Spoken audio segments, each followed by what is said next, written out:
What makes the good life the good life? This podcast is on a mission to find out. So join us as we explore the Heartland's best and most honest voices.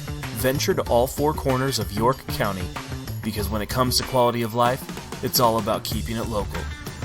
Brought to you by the York County Development Corporation. This is 17 County. Thank you for joining us today. Be sure to like, subscribe, and review our podcast. Doing this will help grow our podcast, and we appreciate the help from our listeners. We would also like to take the time to thank our members. Without these great members, we wouldn't be able to do what we do here at York County Development Corporation. And so I would like to thank our members such as Cornerstone Bank, Nebraska Public Power District, Corteva Agriscience, and Perennial Public Power District.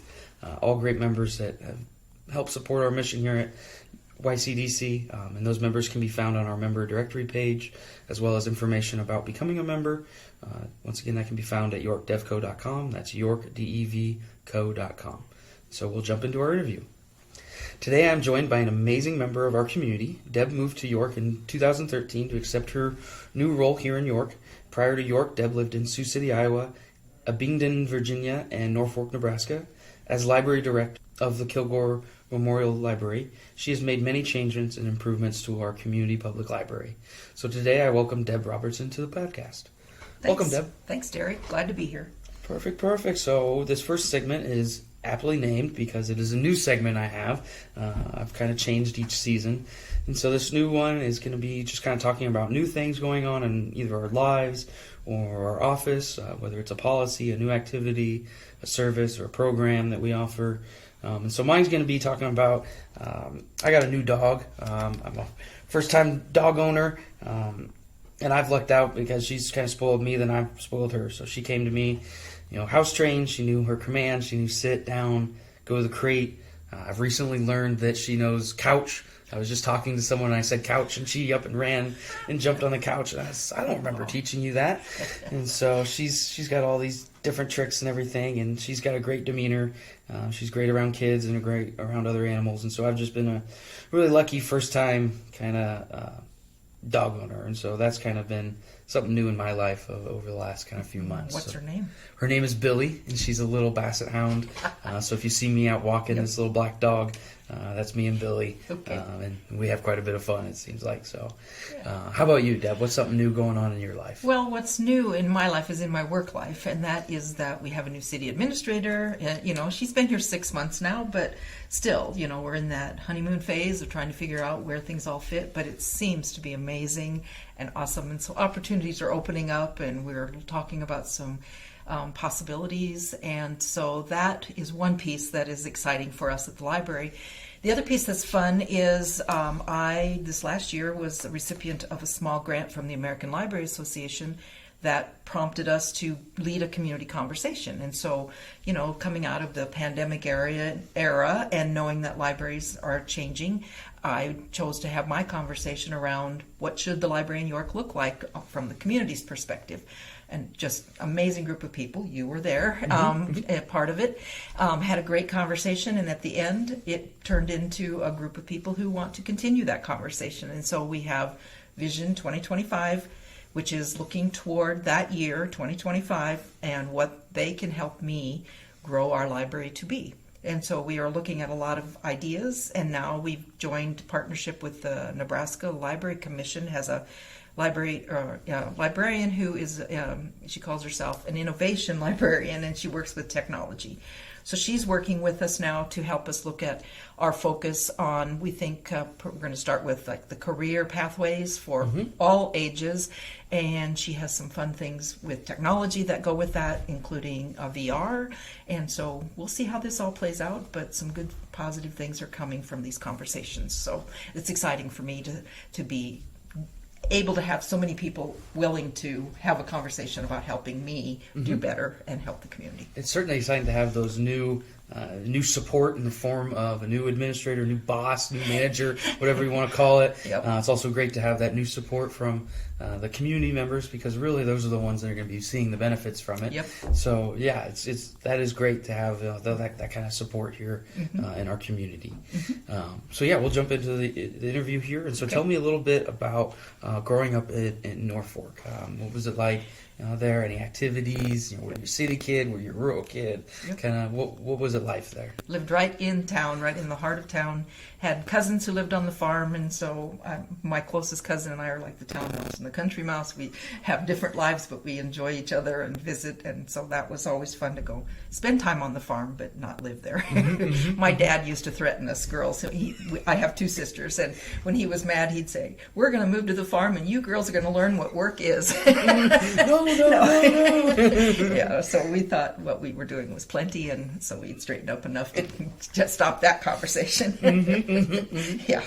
So, but mostly my whole entire life has always been about family. So in Norfolk, all of my grandparents lived right in town, all within walking distance. So it was always something I could do anytime I wanted, is go visit family with, those cousins and just all kinds of memories that way. So that's always been important to me. And now, as I'm an adult and I've raised children and I have grandchildren of my own, still, family is the best time I can have. Is any time that they will share with me is welcome. So yeah, it's awesome to have that tight knit, kind of Yeah. close in proximity. Where you don't have to go more than a few hours to see your cousins. Yeah, I was lucky enough, growing up here in New York, have same situation cousins that were more or less like extensions of brothers and things like that. And so yeah, that certainly was great. So what kept you busy there in Norfolk? Were you a very studious student, or were you much of an activities person? What kind of kept you entertained? actually, I came from a family that finding a career or finding a job basically was it. So at 14, I was serving ice cream at a local ice cream shop, and then from there I worked at the grocery store called Hinky Dinky, a chain that has long since left. It doesn't exist anymore, but that's where I worked in high school. And then after I finished a year at the community college in Norfolk, then I worked at a shipping company where I did billing processes, invoices, and things like that. Then I took a stint where I stayed home with my preschool-aged children, and then when they were in school, I went back to school and gained some computer skills, because in that era, that's when computers had been born, and I was at home, so I needed to upgrade my skills. Figure out how to learn how to use this thing. Yeah, and from there, I landed at the Norfolk Public Schools Media Center, which is where I ordered and cataloged and processed the books for the 9 elementary schools in Norfolk. So fell in love with libraries at that point in my life. So, and that career path has just been kept opening doors for me all the way through. So that's how it happened. It's the starting point of everything. So That's pretty cool. That was kind of your jump off point. Working with elementary age kids. I mean, they're always so fascinated with learning. I mean, that's the age where they're fascinated with everything. And so I'm sure it made it for kind of an easy job. Here's some books. They're very excited about that. And so, kind of, what was,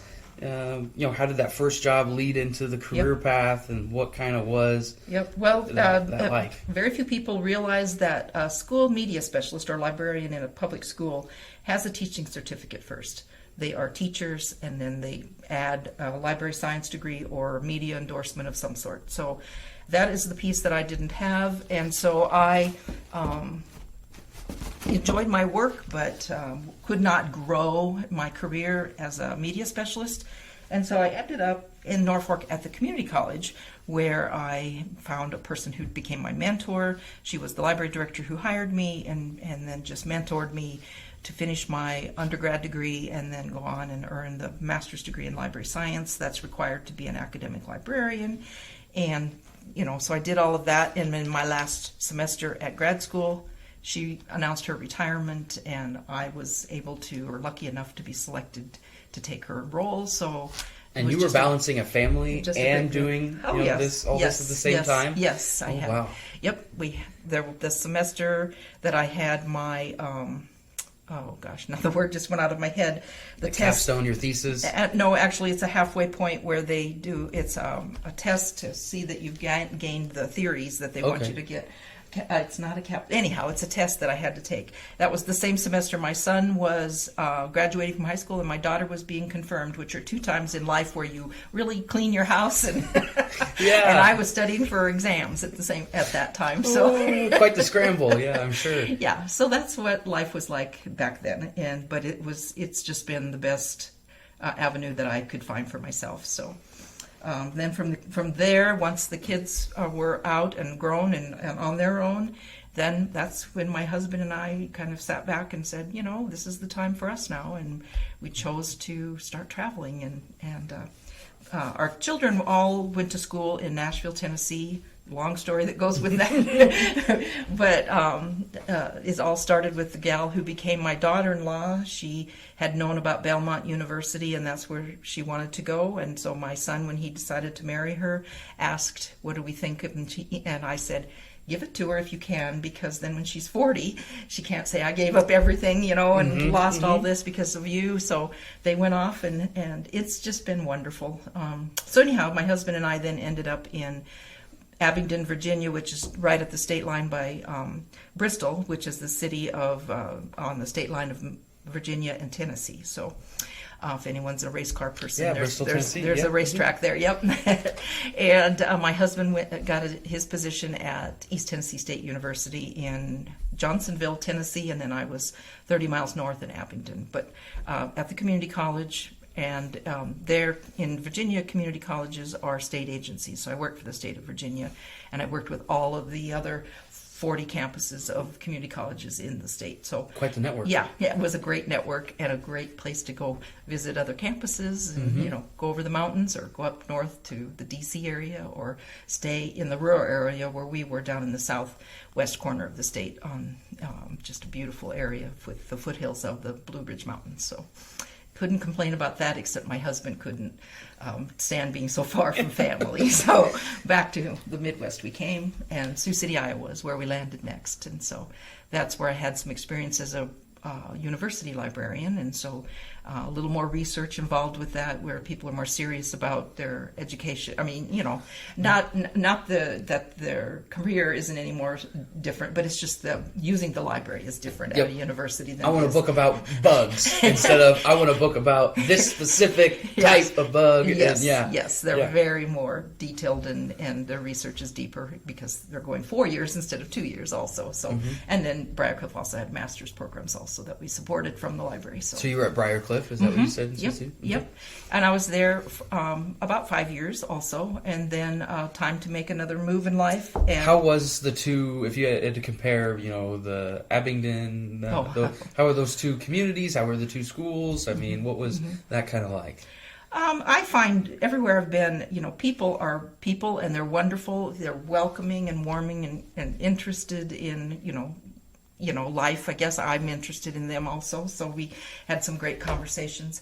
But, out in what I thought was the East, which turned out they let me know that's the South out there, there were some differences there. There were terminology that we used that were different. One example is one day a staff member came and said the shredder wasn't working, and she said, I made sure it's plugged up and everything. Well, where I'm from in Nebraska, being plugged up is a problem. And with a shredder, that would be the problem. That would, yeah. But there, plugged up is plugged in. It was electrically charged, is what she was trying to tell me. That makes sense. Yeah, I see what she meant. So that just different terminology, and so there were jokes every once in a while about if Come again? What was that? Yeah, said something. So anyhow, so that was fun. And I enjoyed that a lot. And then the community college itself was similar to the community colleges in Nebraska. It's just the difference of being so tightly partnered with all of the other schools. Especially in Virginia, I had a division that I supervised or managed. It wasn't just the library. So I had the IT department and their online learning and testing center, and then some other IT, the security piece was part of my responsibility and stuff. So that was all somewhat different, where I had to learn and focus on different components of the educational process. So that was fun. But Did you like how in Virginia they were all kind of closely connected compared to I did. in Nebraska or in Iowa? Yeah, I got to know a lot of people in those different arenas, because then there would be state meetings of all the librarians or state meetings of all the IT people or whatever department it was. And so that was fun. And then coming back to your own campus and sharing the updates and the things that were coming or changing or needed to be considered, and just having a deeper conversation on campus about what it is that your work is trying to improve or switch or do was challenging, yet fun and interesting. So, and I had a great support staff also that did, of course I had a network manager because I might be able to learn the terminology, but I'm certainly never going to be able to drive this thing. Do the work, no. So that was always fun, and I enjoyed it a lot. But yet family drew us back to Nebraska. So then from Iowa you went back to... We're in York now, from Iowa. Directly here. Yep. And so at that point my husband suggested that I really think hard, because this was going to be his last move, is his opinion.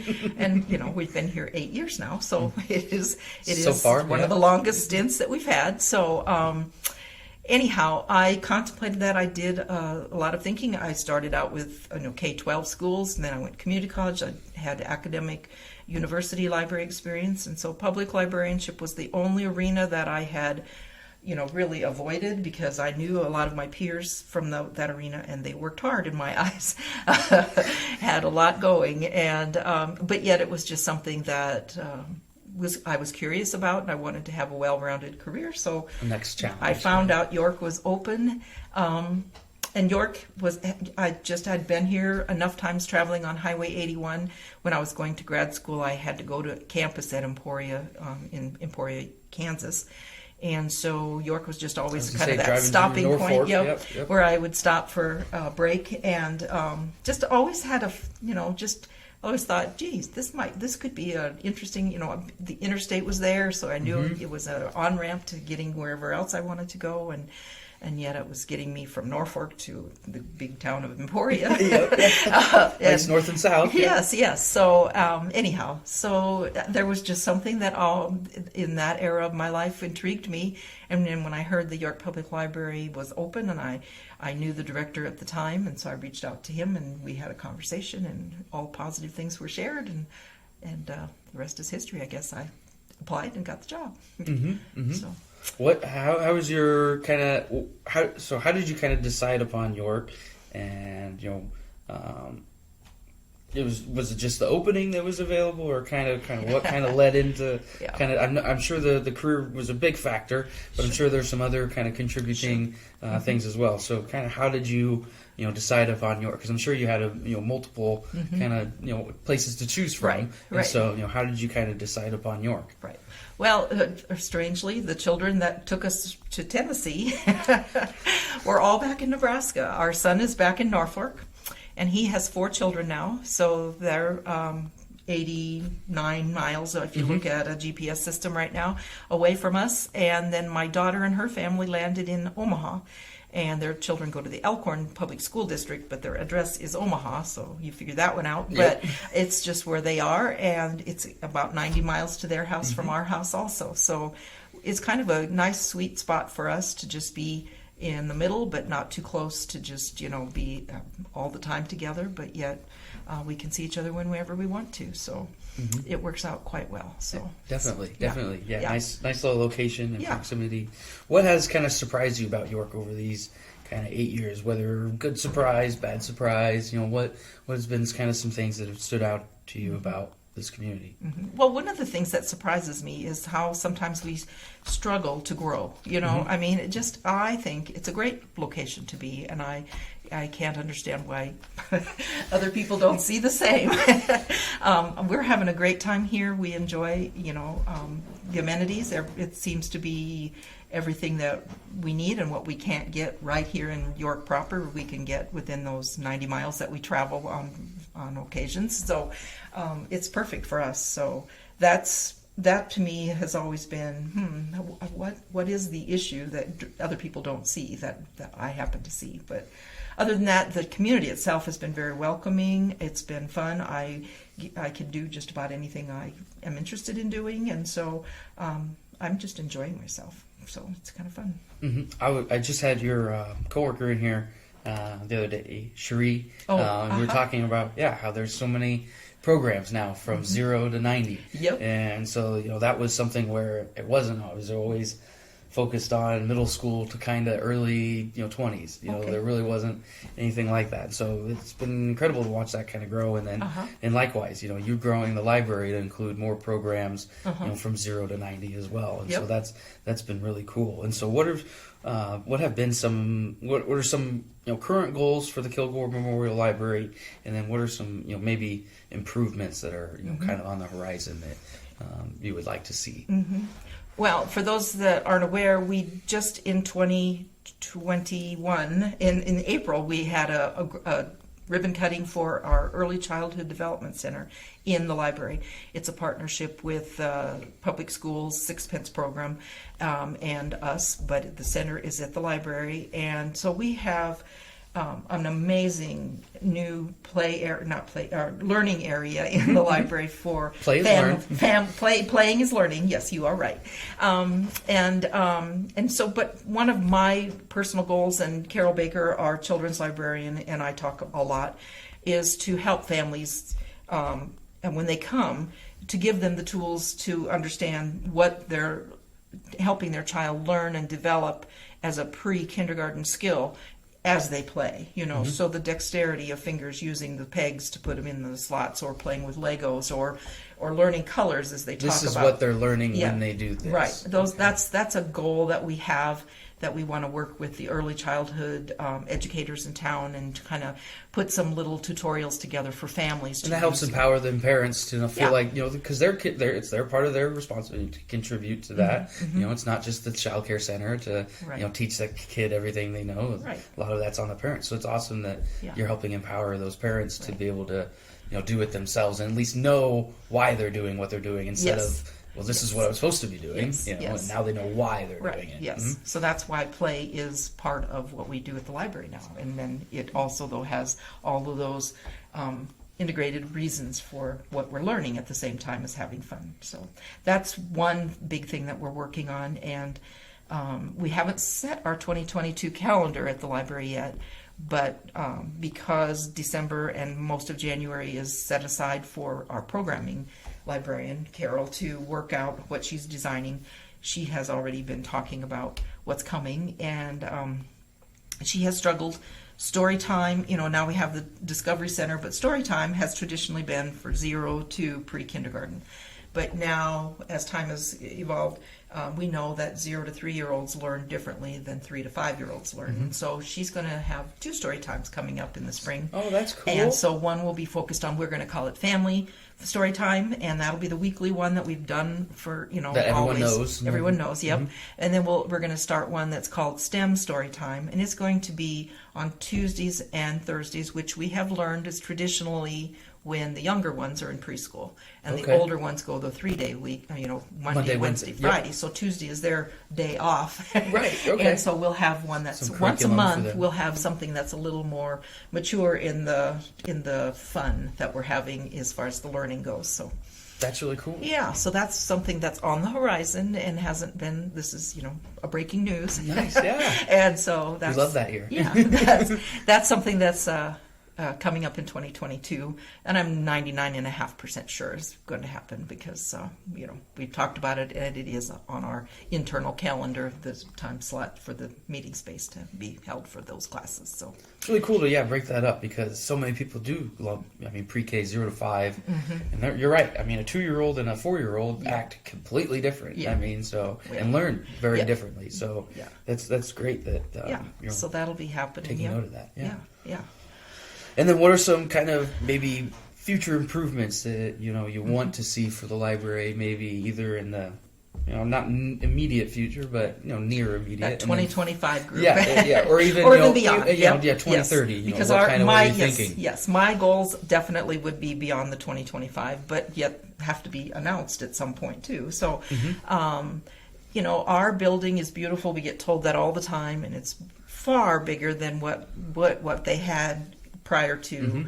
And this building the ribbon cutting was in 1986, so it is almost it's 25 or 35 years old. It's getting close to 40 years old. Yeah, getting close. So, and in 1986, no one knew we were going to be having the internet and all this technology. No one could have, foreseen. So we have, it has grown up as much as it can.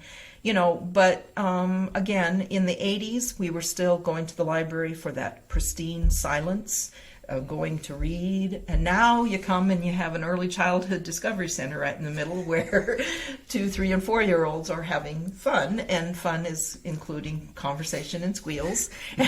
Fun isn't always quiet. No. And, so we are finding that we ache for more space.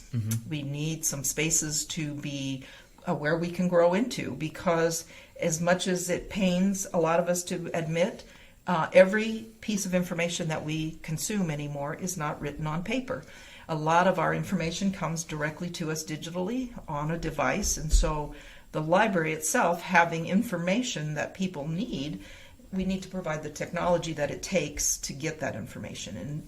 And so in this transition time, we're finding ourselves having to do training. We don't have a classroom, so again, that takes place right out in the middle of the library, or we have to set something up temporarily in a meeting space, but then we're fighting with the community. Not fighting, but it's a struggle sometimes to find the time that works for our clients and our space that we have to have the space, so a dedicated space that's for classes that the library wants to offer would be on another awesome addition to our world. So, and a new trend that's out there is all of these technologies that are really peripherals, but they are ways that people can explore careers or incubating a business or whatever. And it's called, in this day and age, they're called maker spaces, because it's some piece of equipment that's attached to a computer, and you go on the computer and you design it and you tell it what you want it to make, and then when you print, it creates. It's a 3D printer, or it's a laser cutter, or it's a sewing machine, or embroidery, or an almost limitless on what you can create. But it's another piece that libraries are embracing as we mature into the next phase of what a library does for a community. Right. And so that's another space that is huge, and it's somewhat messy and smelly and very noisy. And Once again, very noisy. It conflicts with the traditional need and there are still people who come specifically to concentrate on something and get it accomplished in a quiet environment. And so we, at this point in our history of librarianship, have to find a way to serve both. We're in a kind of a weird point where it's a transition. The library that I know today is not the library that I knew 10 years ago, is not the library that they knew 10 years before that. Right. So it's kind of interesting, the progress of, because when I was a kid, it was the pristine silence. You don't even squeak your shoes when you come into the library. Yeah. And now, like you said, there's these kids playing, and they're encouraging that. And less and less stacks and more open space, because I remember coming in there and it was stacks. That's all, books, stacks of books, and you got lost in those aisles. I mean, in the 80s, or even somewhat in the early 90s, if you wanted to know a piece of trivia, you had to go to a book. A printed resource. There wasn't an electronic resource to go to, But now, why would you go to a book? Yeah, why would I go to a library? To find out the capital of North Carolina? I mean, in some respects, gone are the days of look it up in the encyclopedia. One is that the newest encyclopedia, because that information could be changed. Well, and think about too in the research process. Someone has an idea and they think about it and they research it, they write it. They publish it, it gets printed, and then we buy it. So that data that was researched could be 5 years old by the time it's on the library shelf. Or you can go to the National Institute of online and find the data from yesterday. Right. Which would you rather have? We have to really weigh that when we consider buying books anymore. Now, books are not going away, please. No, books are never, The library will always have books, always have some entertainment or some enjoyment. People always write books. Something to hug. We're still going to have that. But we have to be realistic. The media is changing. In some respects, magazines are gone. I mean, hardly, yes, you can still The subscribe doctor's to office is about the only place to see them anymore. Right.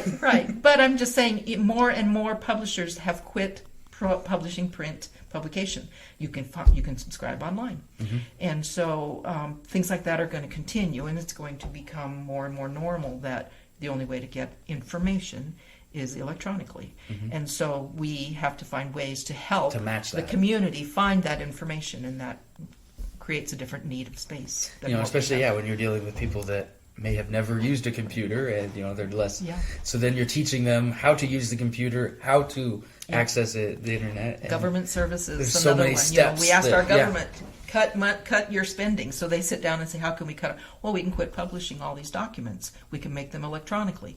Well, guess what? Now the public has to go somewhere to find that government publication that's online only.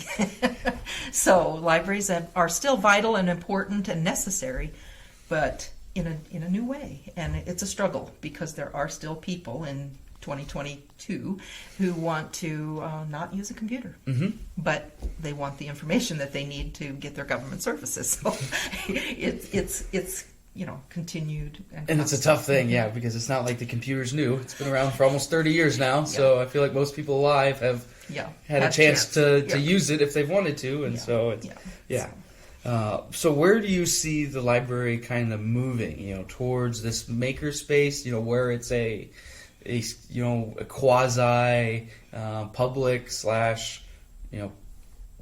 creating private venture, or where do you kind of because that's kind of what a library it's kind of always been that, but it's now definitely moving that Well, way. we're definitely in the education arena, so that's why I like the Vision 2025 group, because they are a group of community members who, on their own, and it's people from retirement age to your age to anyone that's willing to talk to us about what they see and their needs for information are, and we are looking at that, and but it's my role, in my humble opinion, is making the tools available to the public that they need to get the information that they require. So I have to hear from the public, what is it they need? So that's why getting this feedback is so vital to me personally right now, is because I am trying to provide the library. I don't want to hold York back by saying this is a library and all we have is books. This is what we're going to do. That's all that would be backward thinking in my role, and yet but I have to listen to the community, because I don't want to say I want a makerspace, and so you don't want to drive it. Will have a makerspace. That's not my goal either. So. And then no one uses the makerspace because no one wanted it. Right. There you go. Yeah. So that's where I'm at. Is we're in this crossroad, and I'm here to facilitate. But it's the community's library. So what does the library in New York look like in 10 or 15 years? I'm listening, and I'm willing to do what it takes to get us there. I have a lot of great people that are willing to work with us. They just need to know what we need, and I'm kind of dragging my feet. It feels like sometimes for some people that are ready to do fundraising or support us in whatever way they can, and so that's where we are. We're just right now we're kind of in that listening mode, but also trying to go forward in small enough steps that it feels like we're making progress. You want to make sure you have a plan, and the plan's going to work, and part of that is slow moving, but then eventually it'll kind of take off. So that's great. Great to hear. Awesome. So we're going to kind of move into this rapid fire section to just kind of round out the rest of the interview here. Okay. So first question here is a favorite smell. Is there a favorite smell that you have, whether you wake up in the morning or something? What is that? I just love it anytime there's something in the oven. I don't care if it's a casserole, a cake, whatever, cookies. It doesn't matter to me. Just that something in the oven smell is just always a fun thing for me. Just, I don't know, maybe it's memories from Grandma's house. My grandma was a baker, and so there's something about that, though. Just have the oven on with something in it, and that's my happy place. That's awesome. Yeah, definitely. I just got a Dutch oven for Christmas, and so I'm trying to figure out how to use that. So if anyone has any recipes, go ahead and send them my way. What's a favorite season that you have? I like to think of fall as my favorite. It's just a transitional time, but it has more holidays and more I don't know. It just it's not seems spring. Like there's, yeah. There just seems like a lot of change happens in fall. School starts again. Everybody's excited for a few days of the new school year, but whatever. Anyhow, but it's just a transitional time that is always fun for me. So I just enjoy fall. When you have a day off, what's your favorite way to spend that day off? What do you go do? A family shopping trip would combine both of my loves. Nice, yeah. Yeah. So that's what I enjoy. I just love, shopping to me is one thing. I don't have to be buying. That to me is the next phase. So yeah. Just going and looking. Just looking is good for me. So I enjoy that. But if I can do it with family, that's even better. Sounds like a great afternoon. Yeah. Yeah. The whole day. Yeah. What's a favorite restaurant that you have here in York County? Whether it's here in York or maybe in one of the surrounding, smaller communities, Bradshaw or Waco. What's your favorite restaurant? Well, my husband and I have had Friday night, date night for our entire time together. So every Friday night we go out somewhere, and he's not one that wants to go to Lincoln or anywhere, so we eat out in York County a lot. Good. So we go to the Bradshaw, to the Bulldog, bar. Yep. And we go to Waco, we go to PK's, we go to Carrie's. It's great to have PK's back up north. Yes, it is. Yes, it is. Yes. And La Cucina is a very, I enjoy that cuisine, so that's a fun one for me. So, but we've been everywhere. The Tavern on 5th, and is it 5th, I think? And Lincoln. 7th, other direction. Oh, okay. Yeah. That one. 7th, 8th, That has food on Friday nights. So, So, Offsides, Yep. Offsides, there you go. Yep. No, that's great. Yeah. PK's has always been kind of a family favorite. My mom grew up in Benedict, and so I've always grown up there. And I remember when Pat and Karen, got adventurous, and they tried to start another restaurant here in town, just kind of catty corner. It's now where the one of the child care centers are here in town. Chances are, just that little green building kind of right there. Okay. That used to be a restaurant, and so they tried to make that work. That was Pat's place, and so that didn't quite work out. But they always had PK's up there in Benedict. PK's is all I know. Their fish fry that he always does is incredible. So I like going up there. Sure. It's great that it has had its revival. The gentleman who had it before, he made a good go at it, and he just buying a restaurant business in the February of 2020. Hindsight was not the best time to buy a restaurant, so it just did not. It just did not work out for him. But I'm happy that the Hirschfelds have got it, and they're doing their best to bring it back to the community, because it's very important to the community. I know a lot of when I go up there and help fold their brochure mailer and help out with that, they would always hang out and have coffee. But when that closed, they didn't have anywhere to go have coffee, so it felt like for quite a few months then the community didn't have its town gathering place. And so it's great that that's kind of came back. So kind of a bird walk. Sorry, everyone. No, you're fine. What's a favorite memory you have here in York County? It's the craziest day. It was the day I moved to York. I had, been done on long distance. I came to town to interview, but then there had been some communication back and forth. Todd Kirschenbaum was on the board of the library when I was hired, so he was part of my interview committee, and he was also the chamber chair at the time, or executive director. And so my husband, unknown to me, reached out to Todd to see if there were any local movers that could help me unload when I got here. I had rented an apartment because my husband couldn't move right away, and we hadn't bought a home yet. So, in that in between, but Todd, he put in chamber chat of all places that the new librarian needed help. And it was amazing to me how many people came and helped me. But you had a dozen or more people in your front yard. Yeah. Well, actually, I lived for the first 6 or 8 months here. I lived above where the Thrivent office is now. There's an apartment up there. And so it was stairs that they hauled all this stuff up into. That's quite a few stairs, too. Yes.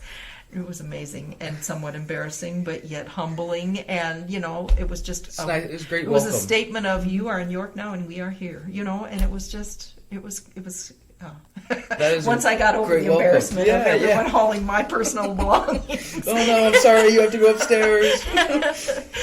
But anyhow. So that's the crazy memory I have of coming to York, so... It's kind of a fun one. That is fun. Mm-hmm. So this is another kind of an interesting one. You receive $6,000 to do whatever you want with it.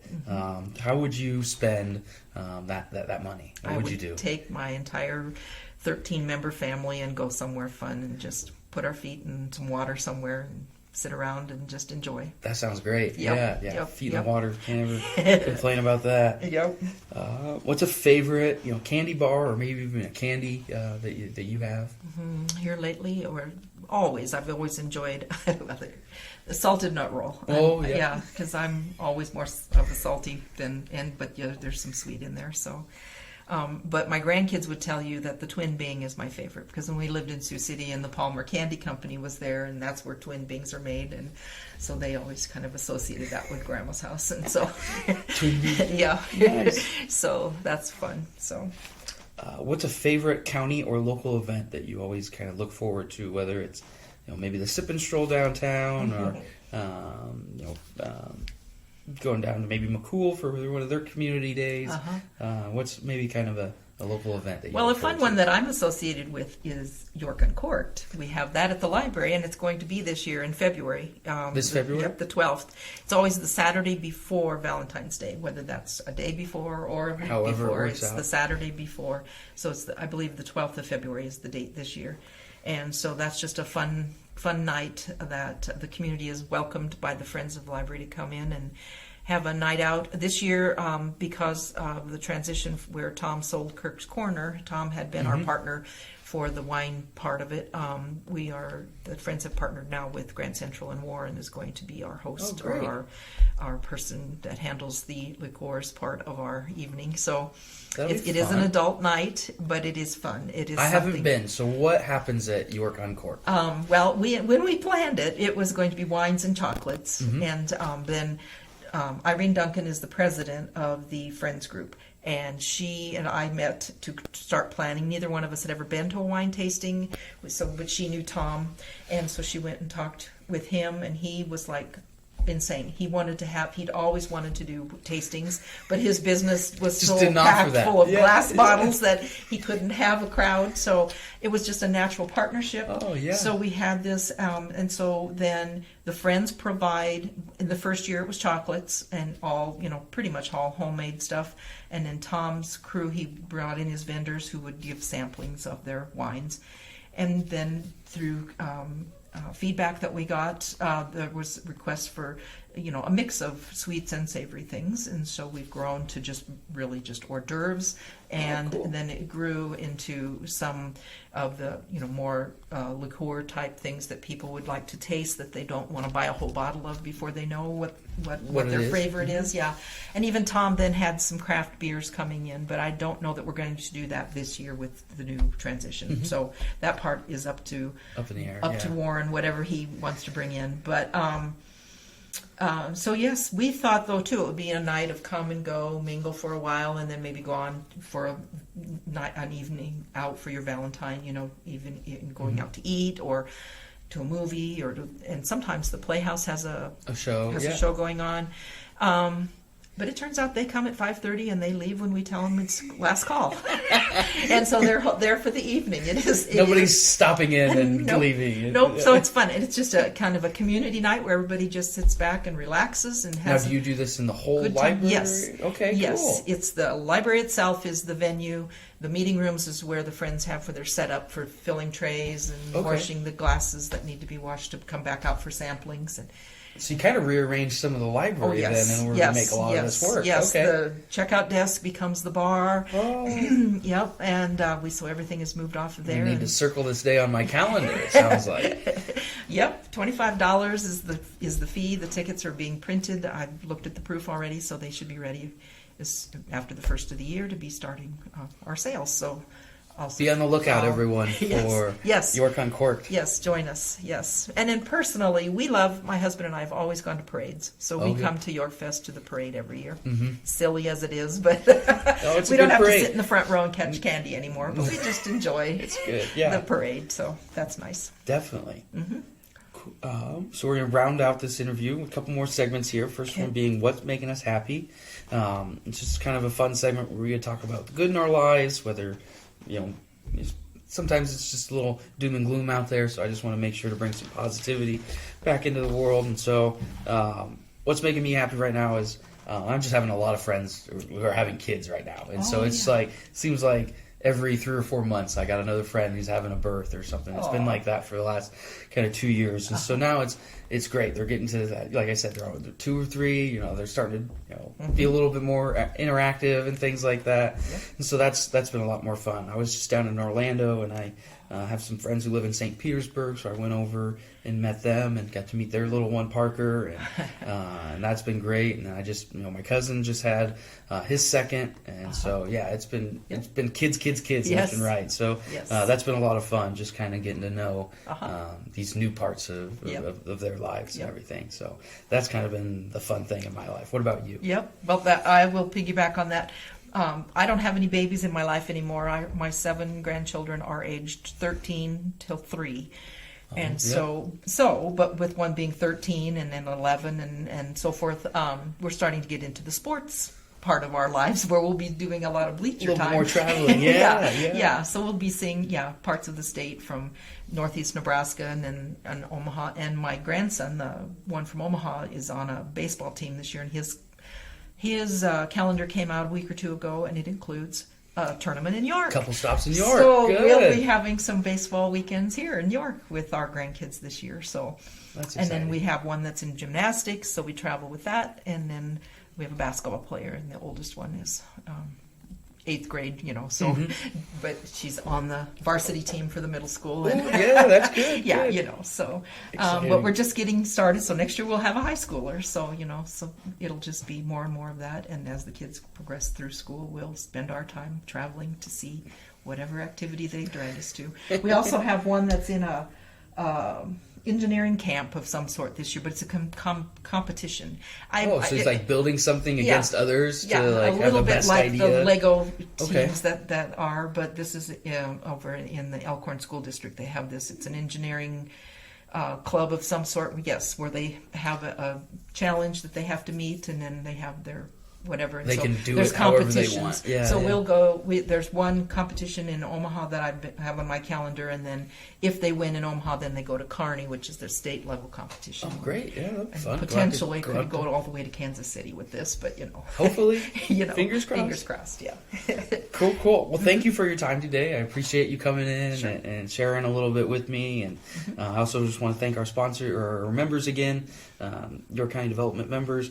I'd like to thank York News Times, Green Realty and Auction, Southeast Community College, and Corteva AgriScience. So thanks again for all those support and helping us do what we do down here at YCDC, helping to grow our community.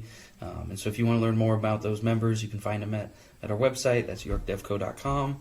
And so I'll leave Deb to close out the show with any final words, quote, whatever. If she wants to promote something, we've already spent a lot of time on York Uncorked, so I'm sure she's got another thing that she wants to promote, or something else that maybe she wants to leave us with. So Deb, I will let you kind of end the show however you want. Yeah, well, I just love being in York. I love talking to the people here, and I want to hear from you. I want to know, what is it that we can mold this library that I get to lead into, or just any ideas that are, I am getting closer and closer and closer to having more time to spend with volunteers and having you design a workshop, class, story time, whatever it is that's on your passion list that you want to share with the community. We can partner with that here in York through the library. So, and we are not limited to the hours of operation. That building was built with the meeting rooms available for the community to use, and I say let's use them. So definitely, that's where I'm at. Well, perfect. Well, thank you for everything today.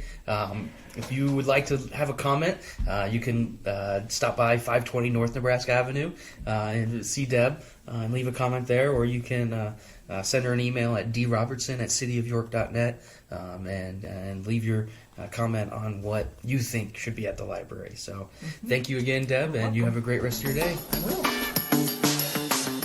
This is 17 County, a new podcast brought to you by the York County Development Corporation in Nebraska. For more information about life and opportunity in the Heartland, visit yorkdevco.com. Come grow with us. And if you liked this episode, be sure to rate and review 17 County on Apple Podcasts or wherever you listen.